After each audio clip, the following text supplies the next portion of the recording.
오늘 새벽에 하나님께서 우리에게 주신 말씀은 마태복음 12장 우리 38절부터 45절까지 말씀 한 번 더 보겠습니다. 마태복음 12장 38절부터 45절까지 말씀 우리 한 목소리로 같이 읽겠습니다. 그때에 서기관과 바리새인 중 몇 사람이 말하되 선생님이여 우리에게 표적 보여주시기를 원하나이다. 예수께서 대답하여 이르시되 악하고 음란한 세대가 표적을 구하나 선지자 요나의 표적밖에는 보일 표적이 없느니라. 요나가 밤낮 사흘 동안 큰 물고기 뱃속에 있었던 것 같이 인자도 밤낮 사흘 동안 땅속에 있으리라. 심판때에 니느웨 사람들이 일어나 이 세대 사람을 정죄하리니 이는 그들이 요나의 전도를 듣고 회개하였음이거니와 요나보다 더 큰 이가 여기 있으며 심판때에 남방 여왕이 일어나 이 세대 사람을 정죄하리니 이는 그가 솔로몬의 지혜로운 말을 들으려고 땅끝에서 왔음이거니와 솔로몬보다 더 큰 이가 여기 있느니라. 더러운 귀신이 사람에게서 나갔을 때에 물 없는 곳으로 다니며 쉬기를 구하되 쉴 곳을 얻지 못하고 이에 이르되 내가 나온 내 집으로 돌아가리라 하고 와보니 그 집이 비고 청소되고 수리되었거늘 이에 가서 저보다 더 악한 귀신 7을 데리고 들어가서 거하니 그 사람의 나중 형편이 전보다 더욱 심하게 되느니라. 이 악한 세대가 또한 이렇게 되리라. 아멘. 할렐루야. 아멘. 말씀에서 귀한 은혜가 저와 여러분에게 있기를 소망합니다. 오늘 말씀 보면은 이 악한 세대가 예수님께 표적을 구하는 것을 보게 됩니다. 선생님이여 우리에게 표적 보여주시기를 원하나이다. 표적을 구하는 이 서기관과 바리새인들의 마음, 그 마음을 보면 이 표적을 예수님께서 설령 보여주신다고 하더라도 이들은 믿지 않았을 거란 생각을 하게 됩니다. 왜냐하면 이미 예수님께서는 그 이전에 표적을 보여줬습니까? 안 보여줬습니까? 보여주셨어요. 안식일에 손 마른 사람의 손을 고쳐 주셨습니다. 뿐만 아니라 그 이전에 수많은 사람들의 각색 병든 것들을 다 고쳐 주셨죠. 그것을 다 눈으로 보았고 들었고 알았습니다. 그러면서도 선생님이여 또 한 번 표적을 보여달라고 그러한 이야기를 하고 있는 것이지요. 우리가 믿음 생활하면서 참 조심해야 될 것 중에 하나가 무엇이냐면 조건적인 믿음을 갖게 되는 것입니다. 하나님께서 내게 이러한 축복을 주신다면 내가 하나님을 믿겠습니다. 하나님께서 내게 은혜를 부어주신다면 나의 삶 속에 놀라운 성공을 주시고 길을 열어주시고 문제가 해결함 받고 그 모든 것들을 해주신다면 내가 예수님을 나의 구주로 믿겠습니다. 여러분 이것은 사실은 믿음이 아니라 하나님과 딜하는 것이지요. 하나님과 협상하는 것이지요. 마치 give and take처럼 내가 당신을 위해 뭐라도 한다면 당신 나에게 이런 것들을 해줘야 됩니다. 조건적인 믿음이란 것이 이와 같습니다. 그러니까 그 조건이 갖춰지지 않으면 믿지 않겠다는 거예요. 이 조건이 내가 원하는 대로 내 생각대로 나의 기준대로 되지 않는다면 언제든지 뒤돌아서고 관계가 깨어지고 믿지 않겠다 라는 것들이 전제되어 있습니다. 미리 깔려 있는 것이죠. 그 조건이 해당되지 않으면 언제든 계약을 파기하고 떠나겠다. 당신과의 관계를 끝내겠다. 이게 바로 조건적인 믿음입니다. 우리 예수님이 이 땅에 오신 이유를 생각해 보면은 조건적이었을까요? 무조건적이었을까요? 우리 주님이 제자들을 훈련시키실 때 그 마음은 조건적인 마음이었을까요? 무조건적인 마음이었을까요? 제자들의 12명을 뽑았는데 별 볼 일 없죠. 그 중에 한 제자는 은 30에 자신을 팔아버리고, 그 중에 한 제자는 3번 부인하고, 나머지 제자들은 죽을 것 같으니까 다 도망쳐버리고. 그럼 조건적인 그런 마음을 가지고 예수님께서 대했다면 부활하신 후에 그들을 다시 찾아가셨을까요? 우리 예수님이 우리를 대하는 마음, 우리가 예수님을 대하는 마음을 이 말씀 속에서 한번 돌이켜보면 좋을 것 같아요. 나는 얼마나 예수님을 무조건적인 마음으로 신뢰하며 믿고 있는지, 아니면 조건적인 믿음을 가지고 마치 우리 예수님과 협상하듯이, 딜하듯이 믿음 생활하고 있지는 않는지. 오늘 서기관과 바리새인은 표적을 보여달라는 조건을 제시하면서 예수님 앞에 나아가고 있습니다. 그들은 애초에 믿을 생각이 없는 것이죠. 언제든지 조건이 해당되지 않으면 떠날 생각하고 예수님을 비난할 생각을 하고 있는 것입니다. 우리의 믿음이 무조건적인 믿음이 되기를 원합니다.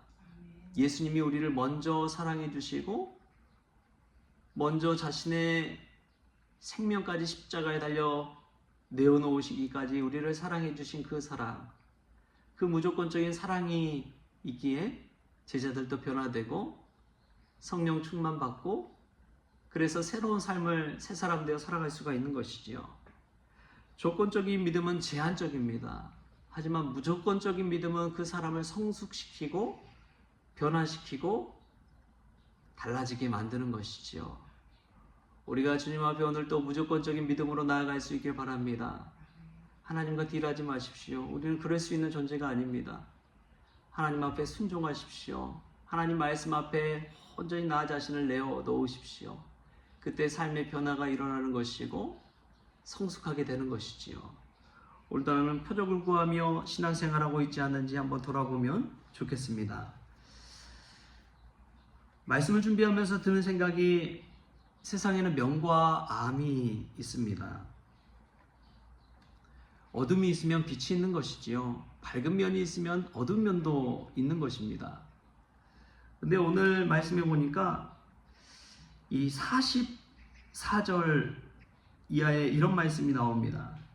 이에 이르되 내가 나온 내 집으로 돌아가리라 하고 와보니 그 집이 비고 청소되고 수리되었거늘 이에 가서 저보다 더 악한 귀신 7을 데리고 들어가서 거하니 그 사람의 나중 형편이 전보다 더욱 심하게 되느니라. 이 악한 세대가 또한 이렇게 되리라. 이 악한 세대가 나중에 어떻게 될 것인지 예수님께서 일러주시는데, 집을 청소했어요. 한 마리 귀신을 쫓아냈습니다. 그리고 집이 청소하고 수리하고 깨끗게 됐습니다. 깨끗한 집에 사니까 얼마나 좋겠어요. 그런데 악한 귀신이 7귀신 같이 온 거예요. 나중보다 형편이 더 악하게 된 거예요. 여러분, 이것을 보면서 저는 그런 생각이 들었습니다.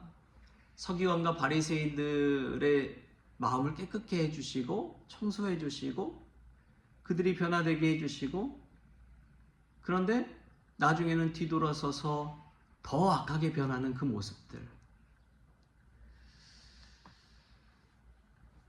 여러분, 깨끗한 집이 좋나요? 지저분한 집이 좋나요? 물론 깨끗한 집이 좋지요. 위생도 그렇고. 근데 깨끗할수록 지저분한 것들이 더 잘 보인다는 사실 아십니까? 깨끗할수록 흠이 더 잘 보인다는 것을 아십니까? 깨끗하게 한다고 해서 다 깨끗할 수가 있나요? 보이지 않는 세균들이 또 얼마나 많습니까? 그런데 자신이 좀 더 깨끗하다고 지저분한 집을 보면서 손가락질하는 이들도 있는 것이지요. 때로는 시한부 인생과 그냥 평범하게 살아가는 것, 어떤 것이 귀한 것일까 한번 돌아볼 때, 어쩌면은 시한부 인생의 하루하루가 얼마나 의미 있고 눈부실까라는 걸 생각해 보게 됩니다.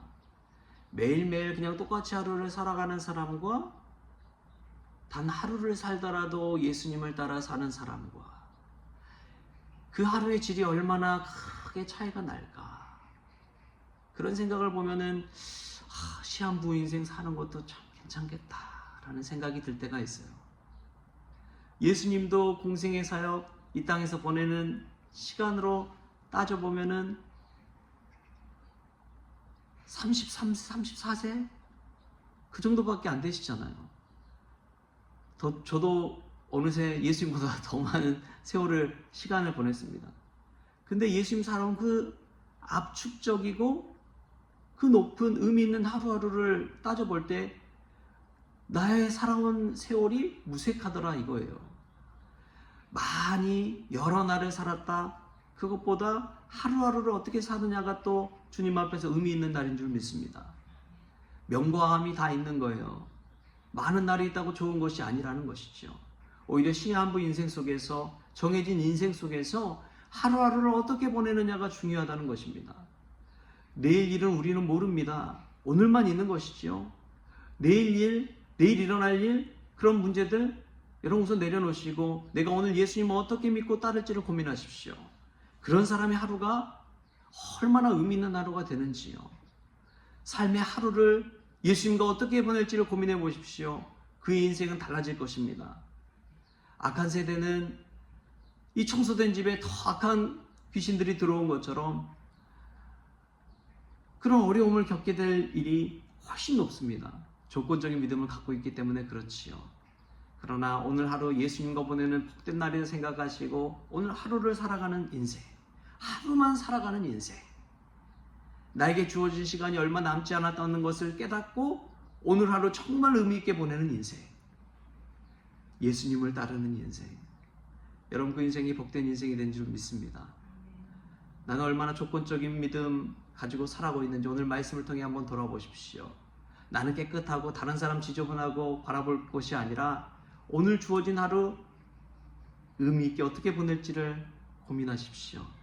그때에 예수님과 복된 날, 예수님과 보내는 하루, 예수님을 따르는 하루, 여러분 그날이 오늘이 될 수 있기를 주신 예수님의 이름으로 축원합니다. 그때 우리 안에 구원이 있고 예수님 안에 달라진 삶을 살게 될 줄 믿습니다. 그러한 은혜가 저와 여러분에게 있기를 주신 예수님의 이름으로 축원합니다. 기도하겠습니다. 주신 하나님 감사합니다. 원하는 조건만 맞지 않으면 언제든 주님을 떠날 것 같은 이 연약한 믿음을 가지고 주님 앞에 섭니다. 그런데도 불구하고 주님은 오늘 저희들 찾아와 주시고 구원하여 주시고 사랑을 베풀어 주시고 은혜를 베풀어 주시는 것을 봤을 때 얼마나 무조건적인 믿음과 은혜를 가지고 사랑을 가지고 저희를 대하고 있는지요. 주님 불쌍히 여겨 주시옵소서. 세상에 명과함이 있다는 것을 깨닫고 어둠만 바라보면서 불평불만하는 것이 아니라 주가 주신 빛과 은혜만을 또 생각하면서 감사하는 하루 될 수 있도록 주님 도와주시옵소서. 시한부 인생처럼 오늘 하루를 눈부시게 의미 있게 살아가게 하시고 다시 오지 않는 날, 복된 날, 정말 주님과 동행하는 귀한 날 될 수 있도록 주님 축복하여 주옵소서. 감사하며 예수님의 이름으로 기도하옵나이다. 아멘. 우리 주님이 가르쳐주신 기도로 오늘 새벽 기도를 마치겠습니다. 하늘에 계신 우리 아버지여, 이름이 거룩히 여김을 받으시오며 나라가 임하시오며 뜻이 하늘에서 이루어진 것 같이 이 땅에서도 이루어지이다. 오늘 우리에게 일용할 양식을 주시옵고 우리가 우리에게 죄진 자를 사하여 준 것 같이 우리 죄를 사하여 주시옵고 우리를 시험에 들게 하지 마시옵고 다만 악에서 구하시옵소서. 나라와 권세와 영광이 아버지께 영원히 있사옵나이다. 아멘.